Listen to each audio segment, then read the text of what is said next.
नमस्कार, आप देख रहे हैं न्यूज वन इंडिया। मैं हूं आपके साथ राजेश कुमार। चंडीगढ़ में हरियाणा मंत्रिमंडल की बैठक हुई, जिसकी अध्यक्षता मुख्यमंत्री नायब सिंह सैनी ने की।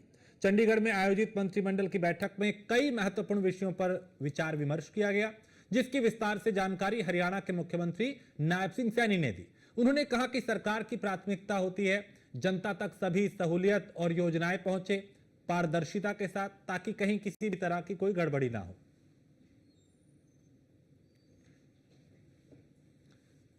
तो बैठक में कई महत्वपूर्ण विषयों पर चर्चा हुई। मुख्यमंत्री ने कहा कि सरकार की प्राथमिकता है नागरिकों का जीवन बेहतर हो, हरियाणा को विकास के पथ पे आगे लेकर जा रहे हैं। क्योंकि सरकार की जो सोच है, सरकार लगातार अंत्योदय की भावना को ध्यान में रखते हुए गरीब व्यक्ति को कैसे लाभ पहुंचाया जाए और उसको परिवार को दिक्कत ना आए, सरकार समय समय पर ऐसे अंत्योदय परिवारों को एक योजनाबद्ध तरीके से उनको लाभ पहुंचाती है। इसी दृष्टि को ध्यान में रखते हुए आज हमने जो योजना, ये दीनदयाल उपाध्याय अंत्योदय परिवार सुरक्षा योजना 1 अप्रैल 2023 से इसका शुभारंभ किया था, जो चलाई गई थी। लगातार लोगों तक इसका लाभ पहुंचाते हुए आज इस योजना के तहत 2286 ऐसे परिवार जिनको 86 करोड़ 93 लाख रुपए की आज आर्थिक सहायता वो दी गई है।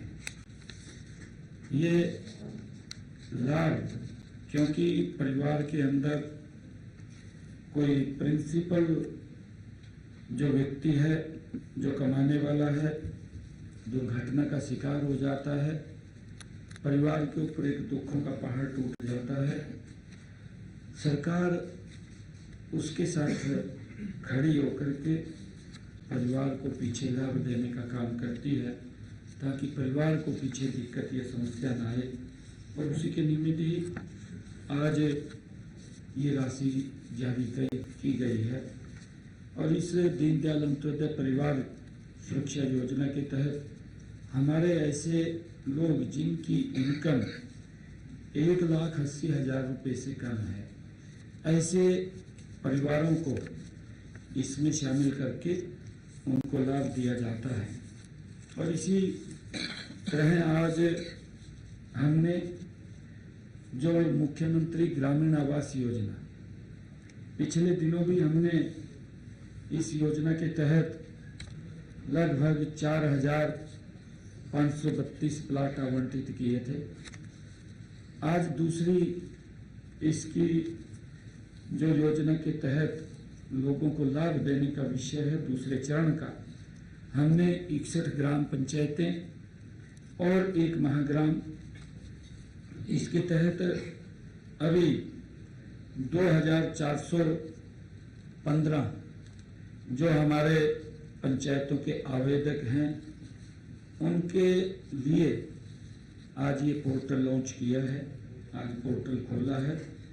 जिन आवेदकों ने एप्लीकेशन दिया था, लगभग वो 5,22,954 ऐसे आवेदक थे, ताकि जो सरकार की सोच है कि मुख्यमंत्री ग्रामीण आवास योजना के तहत गरीब व्यक्ति को भी अपना मकान हो, अपनी छत हो, उसके लिए आज ये पोर्टल लॉन्च किया है, ताकि वो व्यक्ति इसके अंदर 1,000 रुपया जमा करा करके बुकिंग करा सके और उनको हम ये आवास प्रदान कर सकें। ये भी योजना जो है, ये ऐसे परिवारों के लिए है जिनकी इनकम 1,80,000 रुपये से कम है।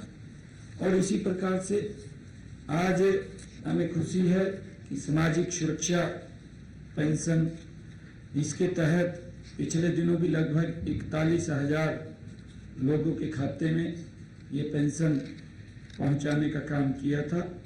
अब गत अप्रैल माह में जो हमारा प्रोएक्टिव मोड है, प्रोएक्टिव मोड में जिन लोग जो जिनकी आयु 60 वर्ष की हो जाती है, 60 वर्ष की आयु में उसको कहीं चक्कर काटने की आवश्यकता नहीं है, प्रोएक्टिव मोड में उसकी पेंशन लग जाती है।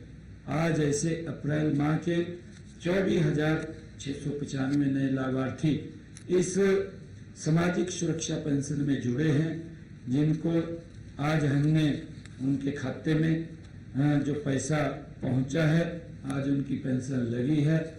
ऐसे 7,48,00,000 रुपए की राशि उनके खाते में आज पहुंचाने का काम किया है, जिसमें अलग अलग क्योंकि हेड्स बने होते हैं, उन हेड्स के अंदर 17,407 को वृद्धावस्था पेंशन, 1,673 जो विधवा पेंशन और 1,700 हमारे निराश्रित बच्चों की वित्तीय सहायता जो करते हैं, और इसी प्रकार से दिव्यांगों को ऐसे 864 दिव्यांगों को भी पेंशन उनकी लगी है, और 2,062 ऐसे विधुर व अविवाहित व्यक्ति हैं जिनकी ये पेंशन लगी है, और 530 हमारी जो लड़कियों के लिए लाडली जो सामाजिक सुरक्षा भत्ता है वो 530 लड़कियों के लिए लगा है। और इसी प्रकार से जो गंभीर बीमारी से पीड़ित है, जैसे कैंसर की बीमारी से कोई व्यक्ति पीड़ित है, पिछले दिनों सरकार ने ये भी निर्णय किया था कि ऐसे परिवारों को जो कैंसर जैसी गंभीर बीमारी से पीड़ित है, उसको भी हम पेंशन देने का काम करेंगे। ऐसे आज 106 जो मरीज थे उनको आज ये पेंशन लगी।